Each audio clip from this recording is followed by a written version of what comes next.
En una nueva entrega de En otras palabras, para nosotros constituye un gran honor y motivo de mucha satisfacción contar con la presencia de la doctora Leida Margarita Piña. La doctora Leida Margarita Piña es doctora en Derecho con maestría en Derecho Constitucional de la Universidad Castilla-La Mancha, egresada del Centro de Altos Estudios Políticos de París y de la Universidad París II y miembro del Tribunal Constitucional.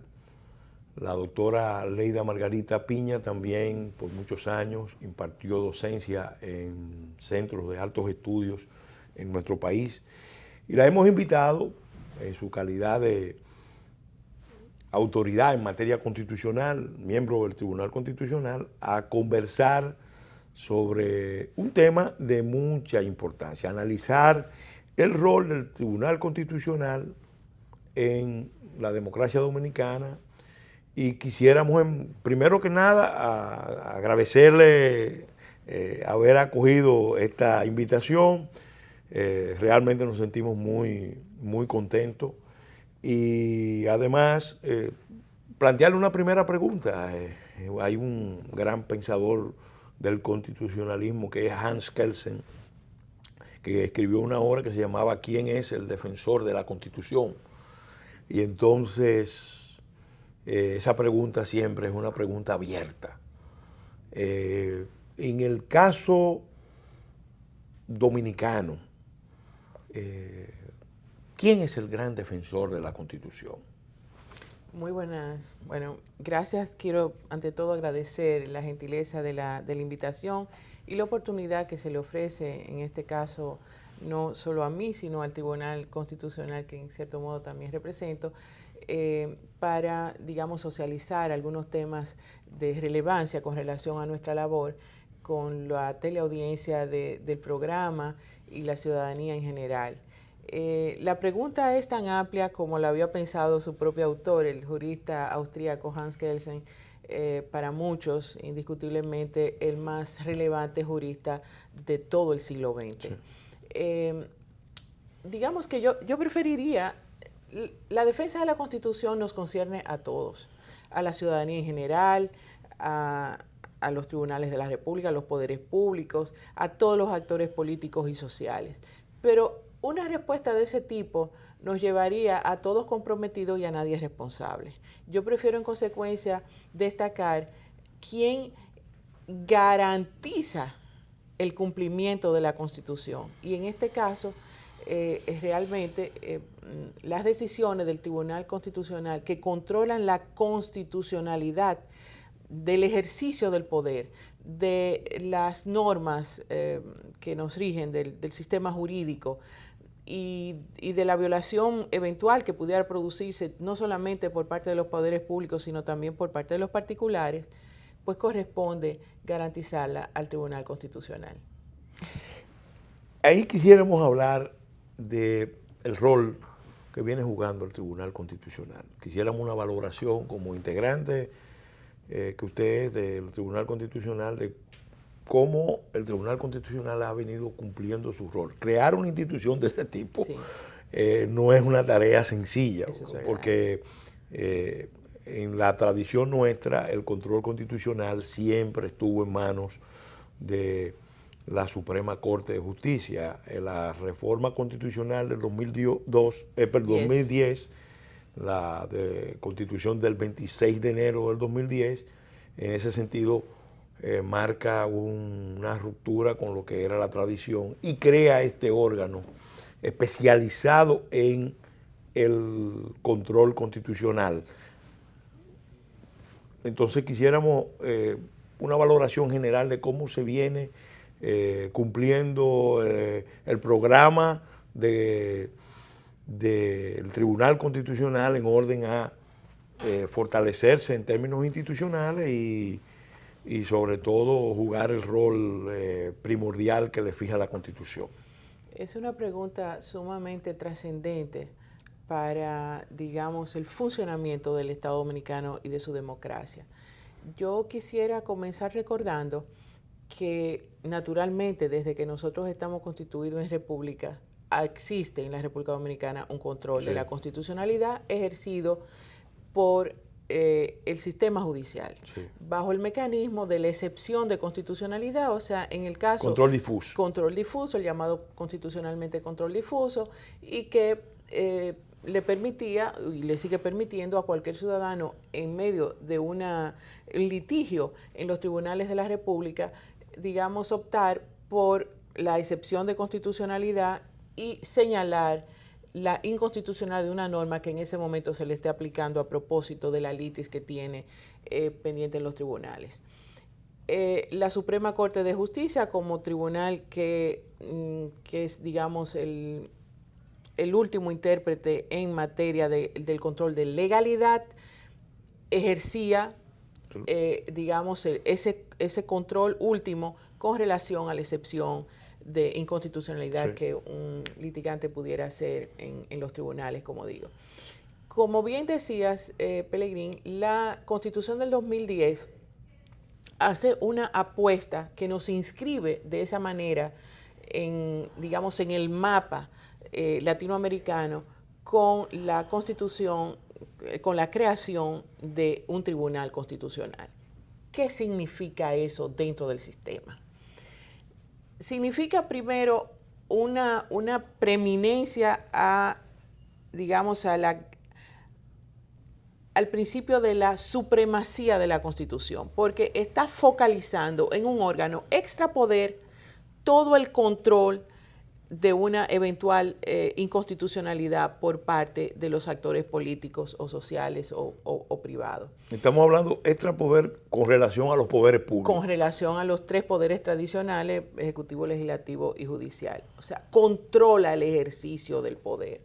Eso significa también un rol pedagógico de altísima importancia, porque como bien señalaba, pese a que había efectivamente en la República Dominicana un mecanismo, y lo sigue habiendo, el sistema es mixto, cualquier persona puede seguir ejerciendo la excepción de inconstitucionalidad ante los tribunales, esto ha significado una focalización del ciudadano, una pedagogía entre gobernantes y gobernados con relación al Tribunal Constitucional, porque ya las personas, digamos, tienen más individualizado el tema constitucional, tienen un acceso y unos mecanismos, que podríamos hablar de eso posteriormente, para hacer valer la protección de sus derechos fundamentales, el control de constitucionalidad, los propios poderes públicos con relación al control preventivo de los tratados. Sí. Y todo eso, digamos, viene a singularizar, a individualizar, a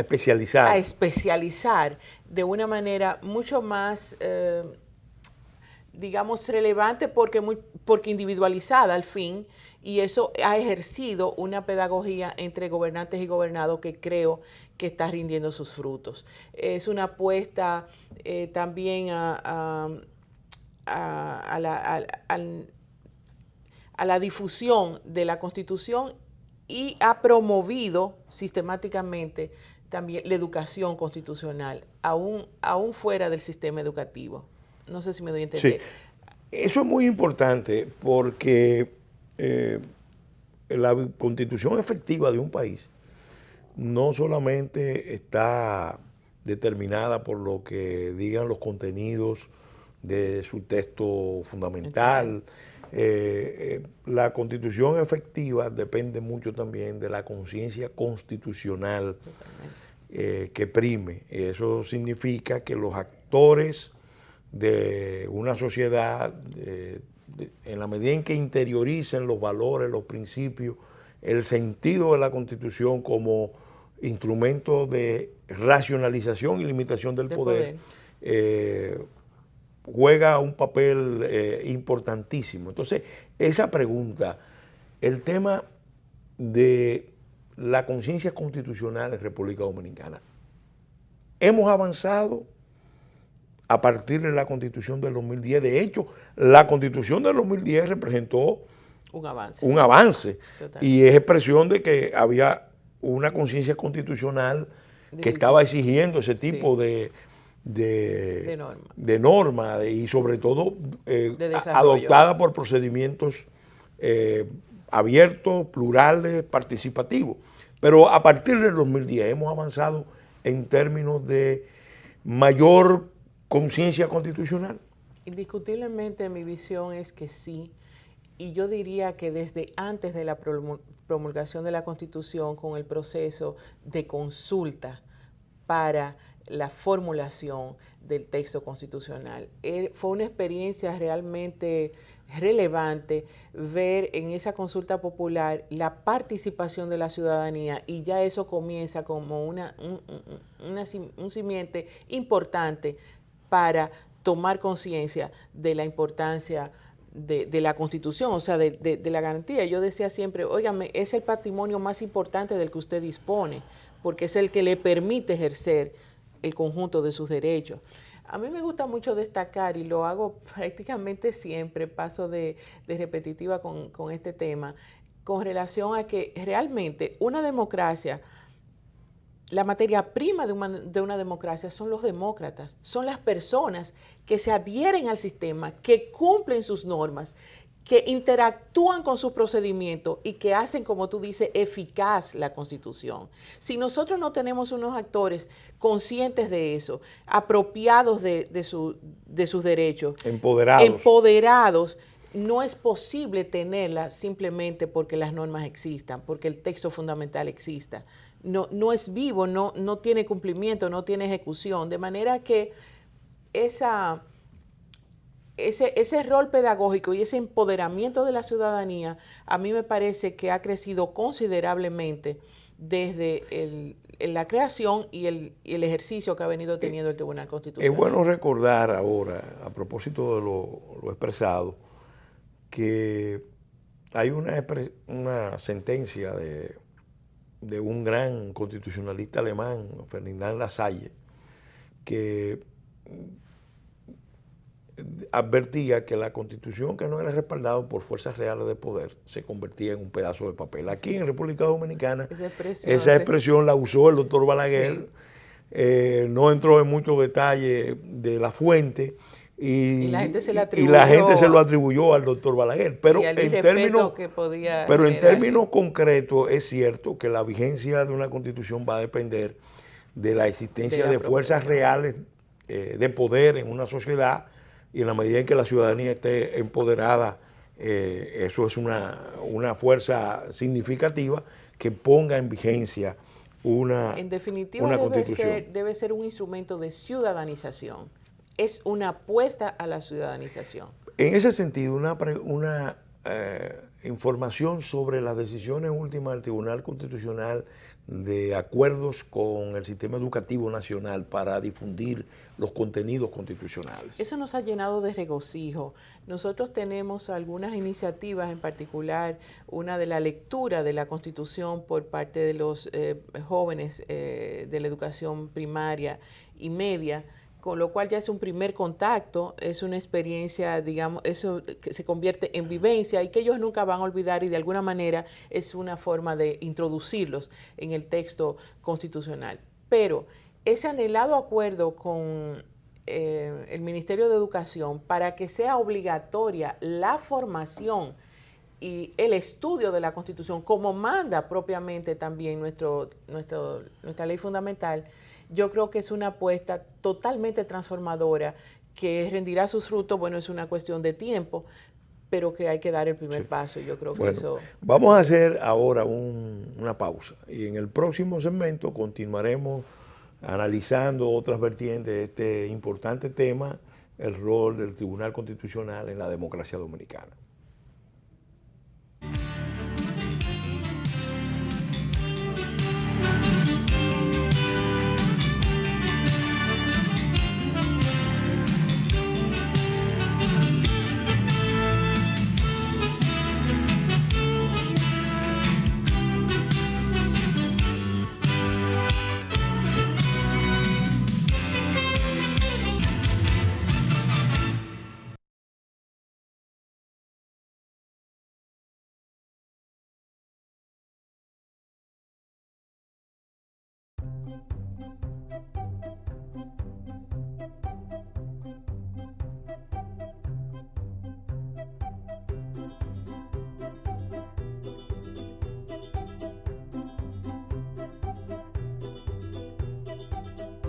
Su futuro crece conmigo y con Milex Kinder Gold, porque contiene los probióticos y prebióticos que él necesita para fortalecer su sistema inmunológico. Por eso soy una mamá leona y siempre cuento con Milex Kinder Gold, la leche recomendada por pediatras que saben de nutrición.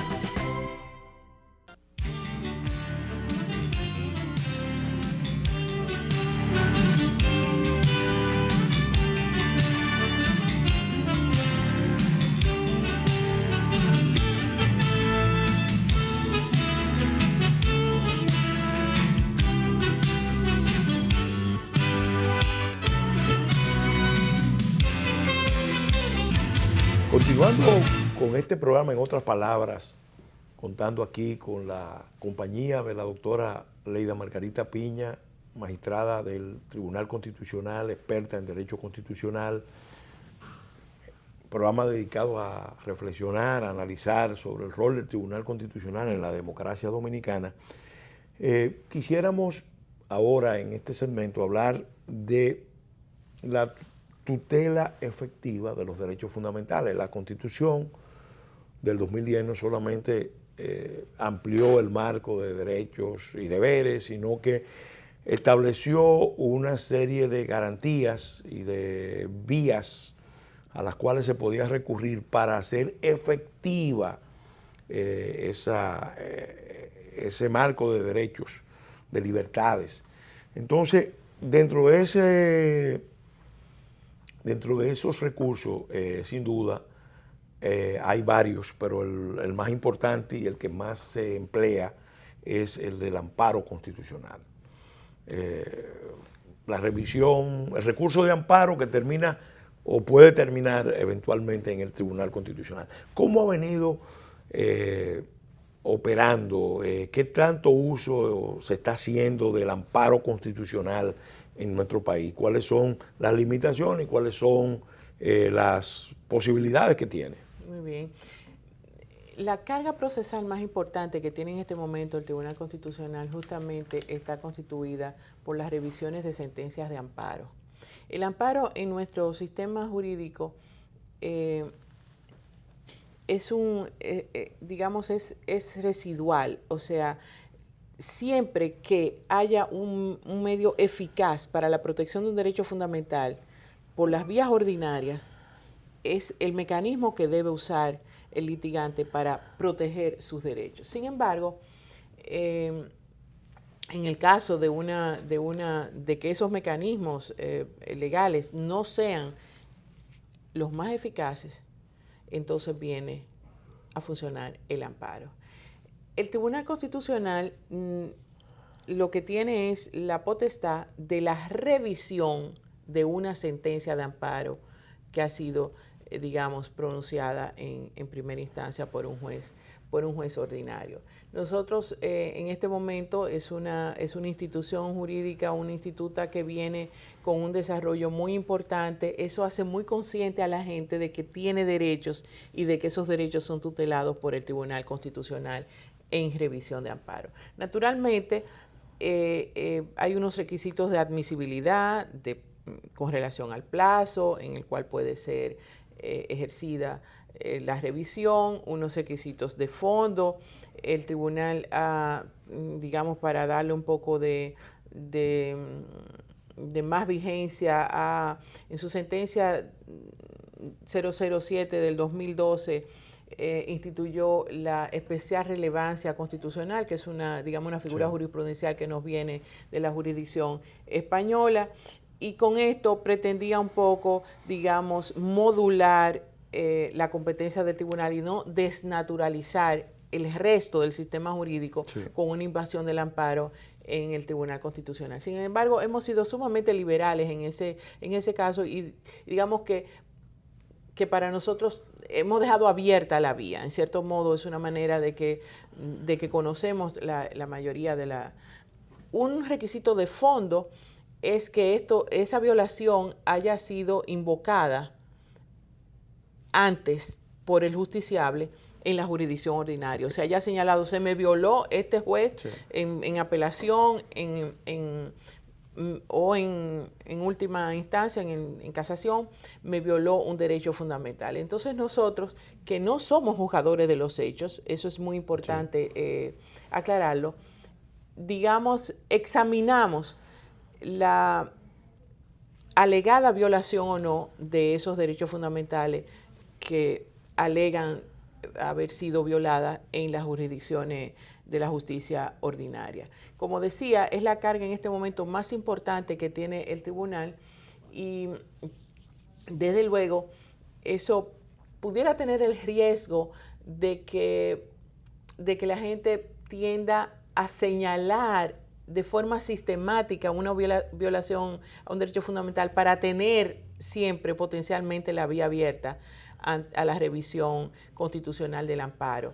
Pero de todos modos eso se irá, digamos, normando. Nosotros también estamos obligados a pronunciar inadmisibilidades cuando justamente o bien la competencia de una disputa entre un particular y el Estado es competencia del Tribunal Superior Administrativo. No podemos decir que es nuestra bajo la jurisdicción del amparo. Y yo creo que eso va de alguna manera educando a los litigantes con relación a obviamente con nuestra jurisprudencia, la línea jurisprudencial que establecemos en la materia. Ese es uno de los recursos que tiene la ciudadanía para hacer tutelar el respeto de sus derechos fundamentales, que, valga la aclaración, no solamente se da con relación a la violación que haya sido producida por un estamento público, sino también por un particular. Yo creo que esa es una distinción importante. A nivel constitucional se estableció una figura que es el habeas data. El habeas data. ¿Cuál es la situación de esa figura? ¿Se está invocando, se está poniendo en práctica sobre este tema, si el Tribunal Constitucional ha tomado alguna decisión importante? Porque es una de las garantías, precisamente junto con el amparo y la revisión del amparo constitucional. O el habeas corpus. Sí, el habeas corpus, sí. Efectivamente, la figura del habeas data, introducida en la Constitución del 2010, permite a una persona la protección de sus datos personales. El Tribunal Constitucional efectivamente ha sido apoderado de varios casos donde se ha invocado protección de datos personales. En algunos casos hemos admitido y hemos protegido, obviamente, esos datos. Tenemos sentencias interesantes con relación, digamos, a la frontera que puede ser muy cercana entre los derechos de información pública y un dato personal. Por ejemplo, fuimos apoderados en una ocasión con relación a, por la vía de la información pública, alegando la ley de libre acceso a la información.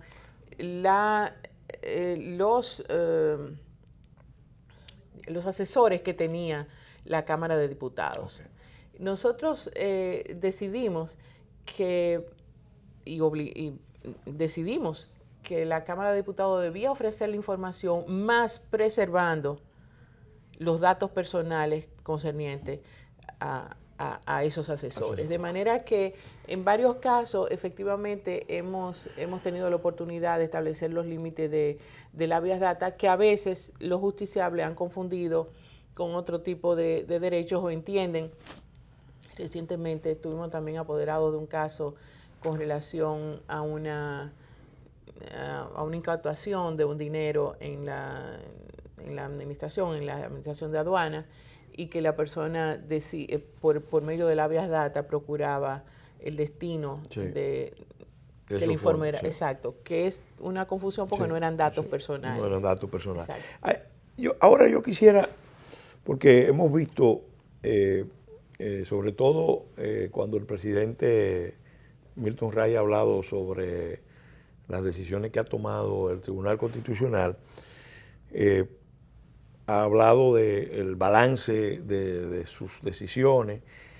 Los poderes públicos, especialmente el Congreso, en términos de aplicación del mandato constitucional de darle al país las leyes para ejecutar la Constitución, tiene un rezago importante. Sí. Entonces, ahí surge la inquietud. Bueno, que es un problema que se le plantea a todos los tribunales constitucionales.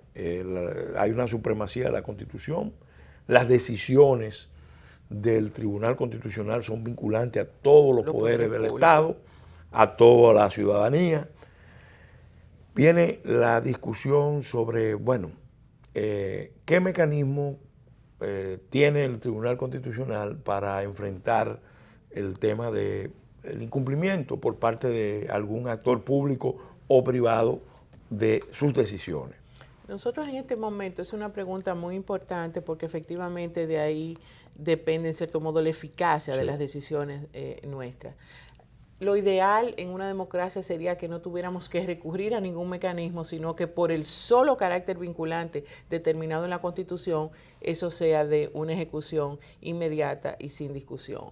Sin embargo, siempre el legislador tiene que prever o la institución tiene que prever algún mecanismo en el caso de que eso no fuera así. Nosotros estamos desarrollando en este momento lo que es la unidad de ejecución de sentencias, precisamente para poder solventar aquellos casos que siguen siendo excepcionales, felizmente, en los cuales se ha inobservado, se ha desacatado una decisión nuestra.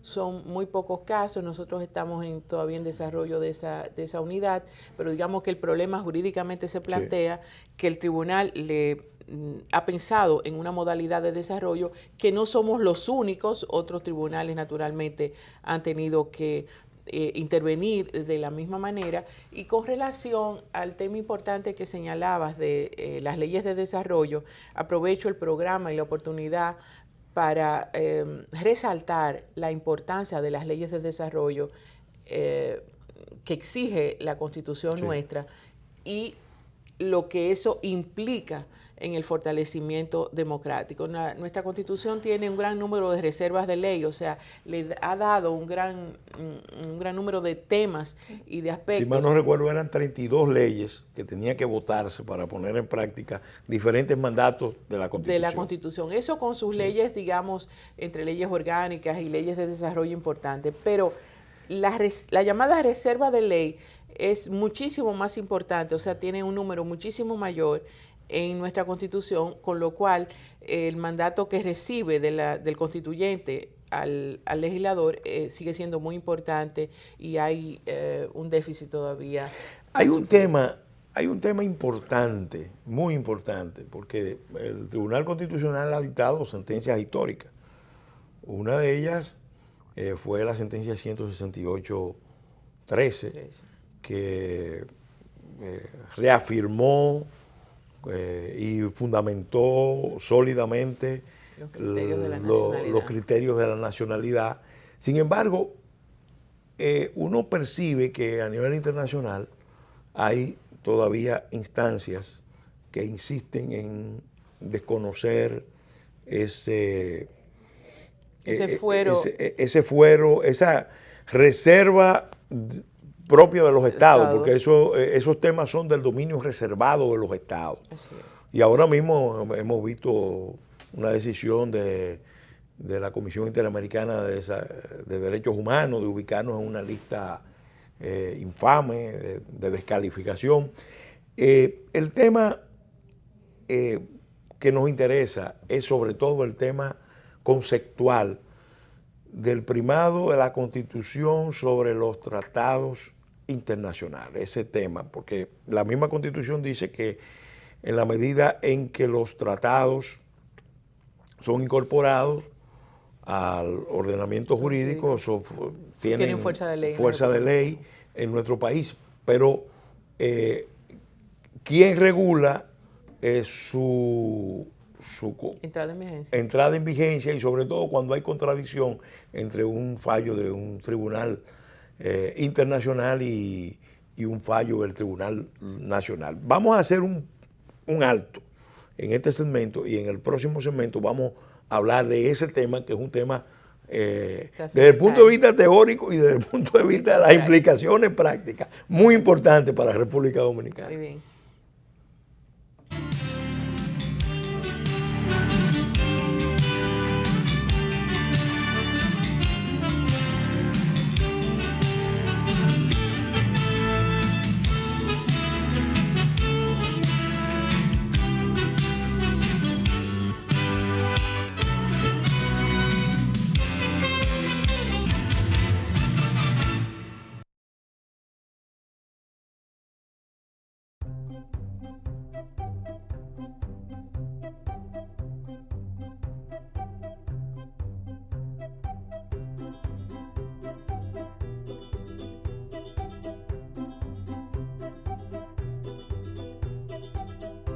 Su futuro crece conmigo y con Milex Kinder Gold, porque contiene los probióticos y prebióticos que él necesita para fortalecer su sistema inmunológico. Por eso soy una mamá leona y siempre cuento con Milex Kinder Gold, la leche recomendada por pediatras que saben de nutrición.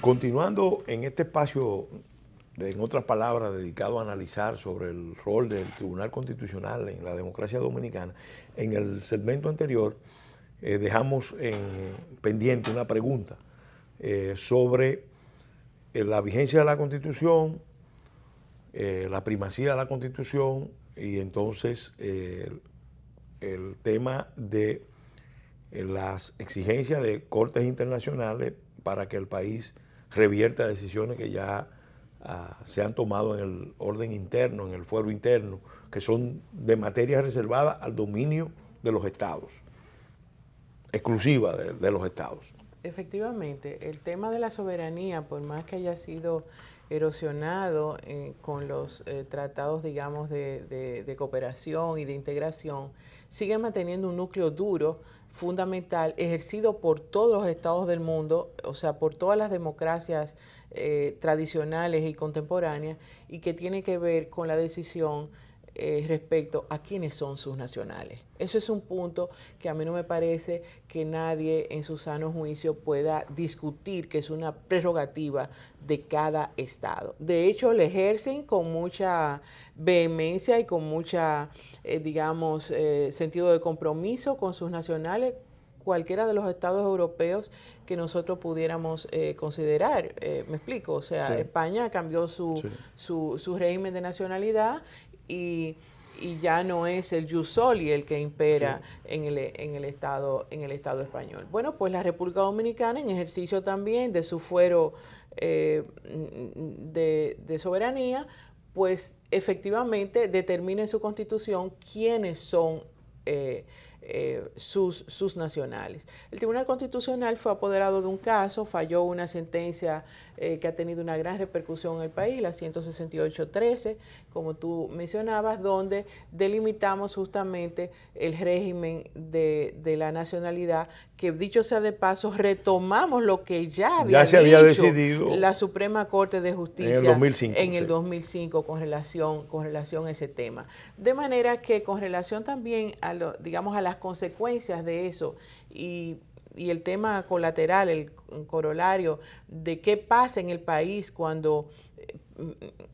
lo primero que la Constitución dispone es un control preventivo de los tratados. Yo creo que eso es un gran punto luminoso de nuestra Constitución, porque permite, o mejor dicho, impide que un tratado evaluado en los aspectos que hayan sido evaluados por el Tribunal Constitucional y que hayan sido considerados inconstitucionales, no puede entrar al sistema jurídico dominicano. No es ley en la República Dominicana porque si hay un fallo del Tribunal Constitucional diciendo que determinado aspecto del tratado internacional contraviene la Constitución, pues no es posible de ser aplicado. Creo que eso es un mecanismo sano que nos permite a nosotros evitarnos problemas posteriores con relación a la entrada en vigencia de un tratado. De manera que el respeto de esta decisión del Tribunal Constitucional con relación a un tema como eso obliga también no solamente a los poderes públicos internos, sino también que tiene consecuencias con relación a cualquier organismo externo. En el caso de la Corte Interamericana, específicamente para referirme, o sea, hay incluso tres maneras. Los estados latinoamericanos tienen, tres posiciones. Una de total adhesión. Lo que diga la Corte, eso es ley entre ellos. Otra que es, el derecho de reserva, o sea, un una franja que les permite a ellos modular si efectivamente, o sea, cómo aplicar en el contexto nacional unas decisiones de ese tipo, y otras que definitivamente dicen, bueno, esto no es ley entre nosotros. Nosotros tenemos la segunda posición. Tenemos, sí, exacto, digamos, un poder de observación. De adecuación, un margen a la de realidad. apreciación, Sí. así se llama. Hay otro aspecto, porque hemos hablado ahora de esta sentencia que tiene implicaciones nacionales e internacionales importantes, pero el Tribunal Constitucional en sus decisiones está impactando la vida de mucha gente positivamente. Recientemente se emitió un fallo sobre las uniones de hecho, porque la nueva Constitución dio las reconoce. Un marco que reconoce las uniones de hecho. Ya venía una corriente jurisprudencial en esa dirección, pero ese fallo que involucra a una señora del Villar, nosotros quisiéramos que nos explicara, porque vamos a analizar algunos casos de cómo el Tribunal Constitucional está tomando decisiones que están impactando la vida de los ciudadanos. Sí, es una sentencia muy comentada, definitivamente, y fue uno de los primeros casos que nosotros tuvimos a pronunciarnos con relación, digamos, a un aspecto social tan importante. Es una señora que convivía con un militar, ese militar muere, y cuando ella reclama la pensión, que entendía que le correspondía, los organismos del Estado le responden que como no era casada, no podían otorgarle la pensión. El caso llegó a nosotros en una revisión de amparo y obviamente nosotros, en virtud de nuestro texto constitucional que reconoce las uniones de hecho, dijimos no, a ella hay que pagarle su pensión. Ella, o sea, está amparada por la Constitución y no puede negársele por el hecho de que no sea, digamos, un matrimonio formal con esta persona. Esa decisión ha tenido mucha repercusión, es muy mencionada siempre porque, como todos sabemos, aquí esa situación puede ser muy generalizada en el seno de las Fuerzas Armadas, uniones de hecho. No, en el país. Y en el país en general. Sí. De manera que tiene, efectivamente, le cambió la vida a esa familia y a esa viuda. Hay otras decisiones que indiscutiblemente también han tenido un impacto importante en ciudadanos y que refleja, digamos, la eficacia de la intervención del Tribunal Constitucional cuando es apoderado de un caso. Fue el caso del señor Melo Otañe en una decisión. Él había sido beneficiado por el IAD con unas tierras y luego le fue despojado de la superficie de esos terrenos que eran cultivados por él, y en una sentencia de amparo no le fueron reconocidos esos derechos. Llegó a nosotros en una revisión de amparo y nosotros pudimos restituir, digamos, la protección de sus derechos a ser el beneficiario natural de esos terrenos. Qué bueno destacar que cada vez que se toma una decisión en el Tribunal Constitucional, que se sienta un precedente, eso aplica no solamente a ese caso, sino a todos los casos con características de hechos similares o equivalentes. Y que nos obliga a nosotros también a ser consecuentes, claro. Porque es un precedente vinculante para el propio Tribunal Constitucional, a condición de que si nosotros entendemos que debemos hacer, digamos, una distinción en un caso particular, mantenemos el precedente haciendo una serie, digamos, de intervenciones que pudiera hacer una diferencia con el caso anterior, o bien cambiar de precedente, pero tenemos siempre que justificar porque el tema de la motivación en cualquier tribunal es sumamente relevante. Bueno, vamos a hacer de nuevo un alto y en el segmento final de este espacio, en otras palabras, dedicado a analizar el rol del Tribunal Constitucional en la democracia dominicana, vamos a analizar otros aspectos relevantes de este tema.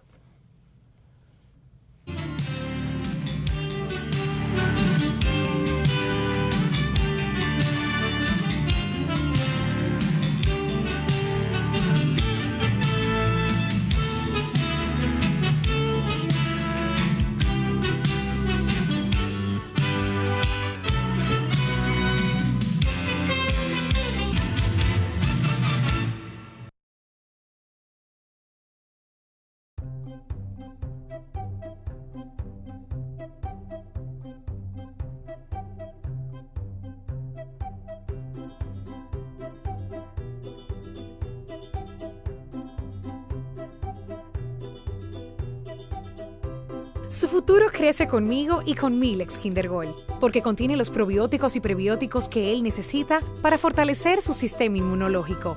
Por eso soy una mamá leona y siempre cuento con Milex Kinder Gold, la leche recomendada por pediatras que saben de nutrición.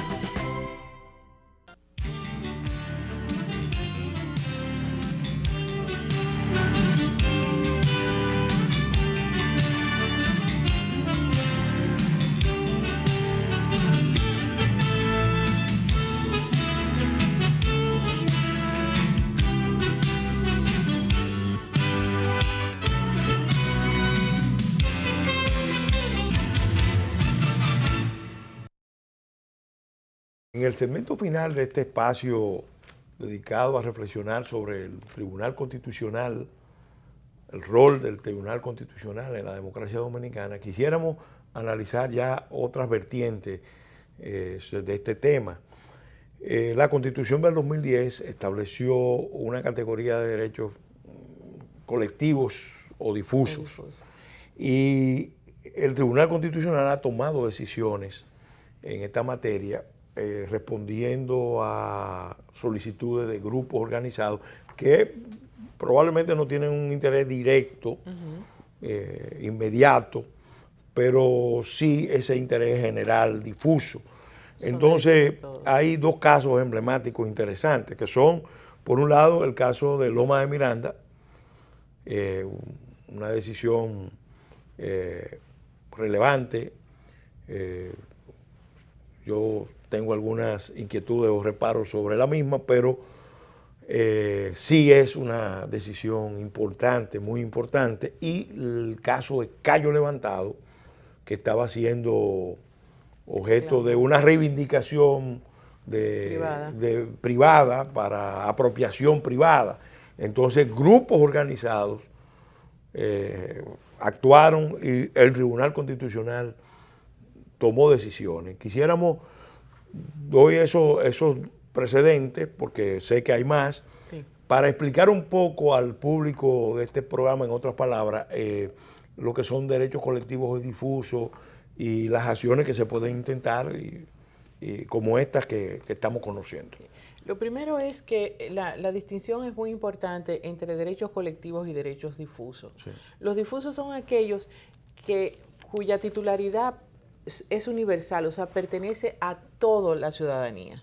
No sé si me voy a entender, sí, o sea, claro, todo el mundo está concernido por ello, y particularmente los derechos medioambientales, sí, que pueden ser reclamados o bien en virtud de derechos difusos o bien en virtud de colectivos. Por ejemplo, para usar más la distinción, hemos sido apoderados de muchos casos con relación a plantas de gas, a instalaciones de la planta de gas. Entonces es una reclamación de un colectivo de personas que se sienten afectadas o amenazadas en riesgo por la eventual instalación de esas plantas, y que en su medio ambiente estarían afectados. Se constituyen en un colectivo y sí, van al Tribunal Constitucional procurando la tutela de ese derecho. Los difusos, por su parte, o sea, pertenecen a todo, cualquiera puede reclamarlos, o sea, no necesita una persona ser, en este caso, de Samaná o colindante de Cayo Levantado, para usar el sí, ejemplo, para reclamar,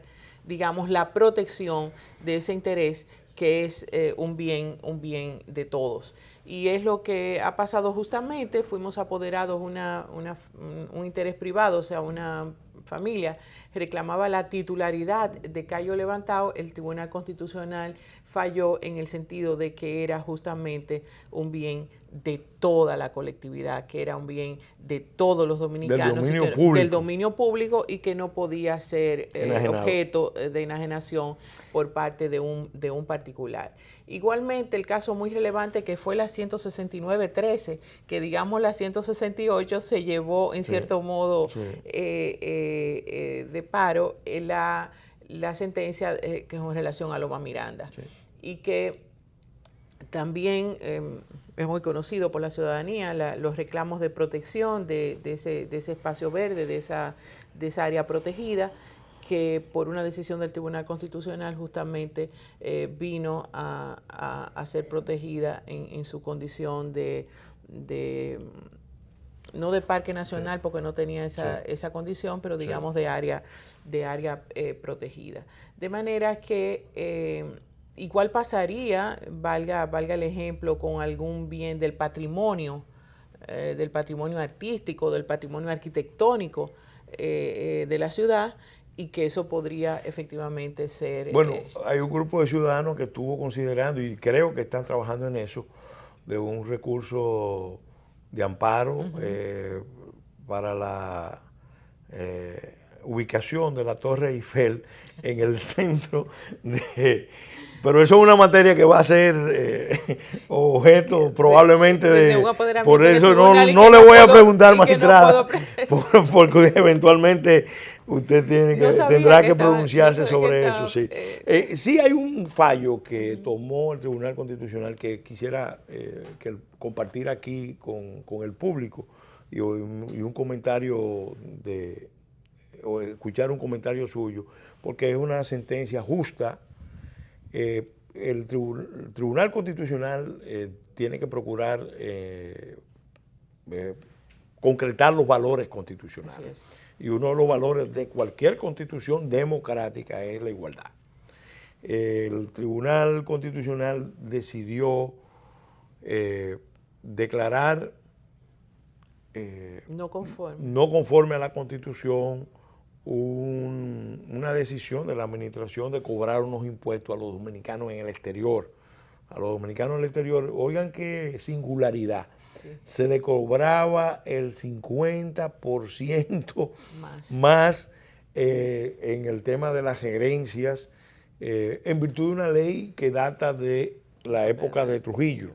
Entonces quisiéramos que esa decisión, que repito, es una decisión histórica importante, usted la comentara, la analizara, para que la gente aprecie la importancia, el alcance, la función y la efectividad del Tribunal Constitucional. Sí, muy interesante. Efectivamente, nosotros tenemos más de 1 millón de personas que viven en el exterior, y teníamos todavía, digamos, el reducto, la reminiscencia de una ley vigente de la época que databa de la época de la dictadura, mediante la cual en los casos de sucesiones los impuestos sucesorales a un dominicano en el exterior estaban incrementados de un 50% más que a los residentes en el territorio dominicano. Obviamente, al ser apoderado de un asunto de esta naturaleza, el tribunal falló en virtud del principio de igualdad, que era absolutamente inconstitucional ese incremento de un 50% en virtud de una misma situación frente a un dominicano residente aquí, por el pago de una cuestión en materia sucesoria.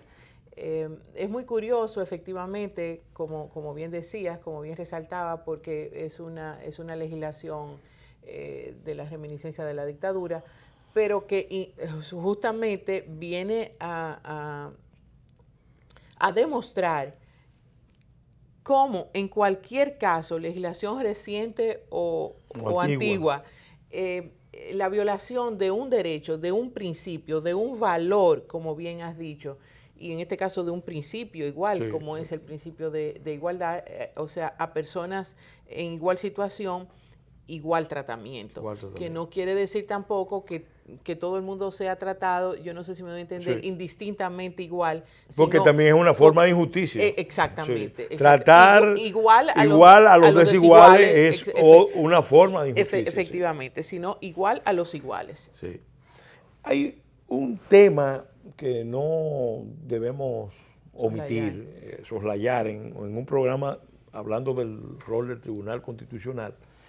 El Tribunal Constitucional ha tomado decisiones importantes, muy importantes, sobre decisiones tomadas por Suprema Corte de Justicia, especialmente en lo que se refiere al tema de las motivaciones.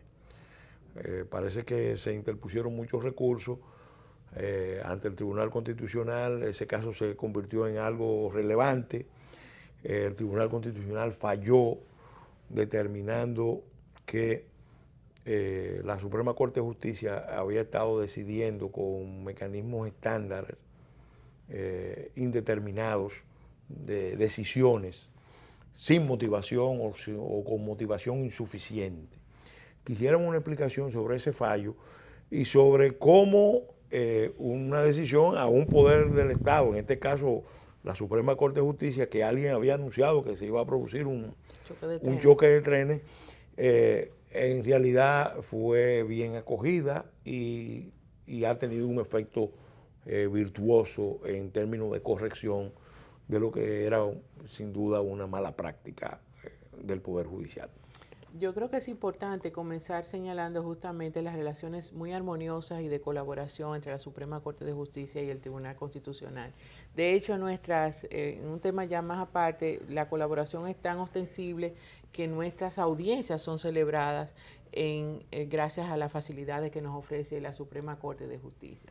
Sin que estemos dentro del escenario de un llamado choque de trenes o de un temido choque de trenes, es normal que entre dos jurisdicciones que tienen que tener una interrelación necesaria por el ámbito de sus competencias, digamos, se produzcan diferencias que, basadas en derecho, constituyen aspectos relevantes en el ejercicio democrático en un país. Y efectivamente, como todos sabemos, la motivación es, digamos, es el deber absolutamente inobviable de cualquier juez. Es la legitimidad del juez. Si la legitimidad de otros poderes públicos, o sea, digamos, viene acreditada por el hecho del voto popular, en el caso de los jueces, viene acreditada por la calidad de la motivación de nuestras decisiones. O sea, una decisión, para que sea realmente válida, realmente ajustada al derecho, tiene que estar bien motivada. No, y además no hay manera de aplicar el principio de razonabilidad si no hay una motivación.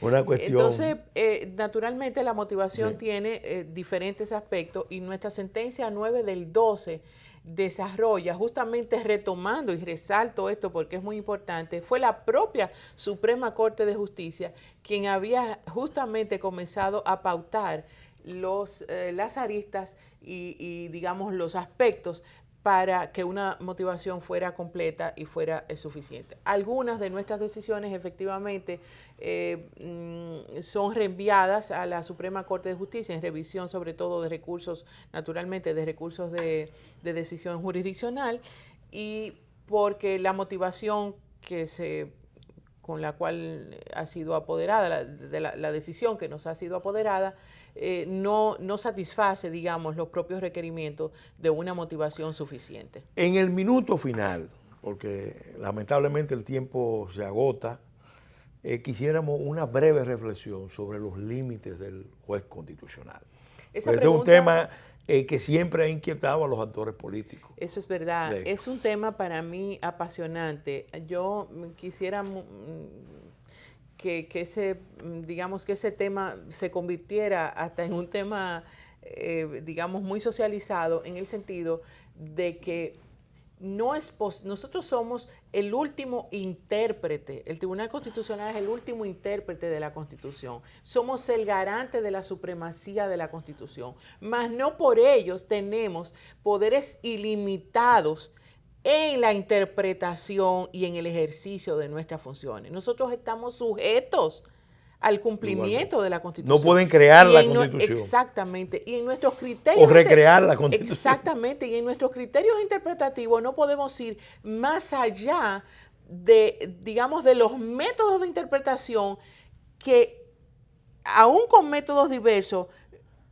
pudieran, digamos, impactar lo que el constituyente decidió. Nosotros estamos sujetos al mandato de la Constitución, igual que lo está cualquier ciudadano.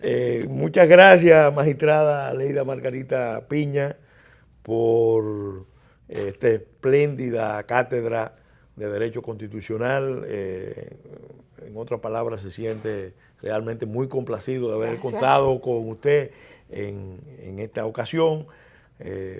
Esperamos en próximas ocasiones seguir tratando temas de derecho constitucional como se ha tratado hasta el momento. Un saludo también de despedida a los amigos y amigas televidentes que siguen este espacio, y las gracias renovadas a los patrocinadores de Leche Millets que hacen posible que este espacio, en otras palabras, llegue a ustedes toda la semana. Hasta la semana entrante, Dios mediante.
Su futuro crece conmigo y con Milex Kinder Gold, porque contiene los probióticos y prebióticos que él necesita para fortalecer su sistema inmunológico.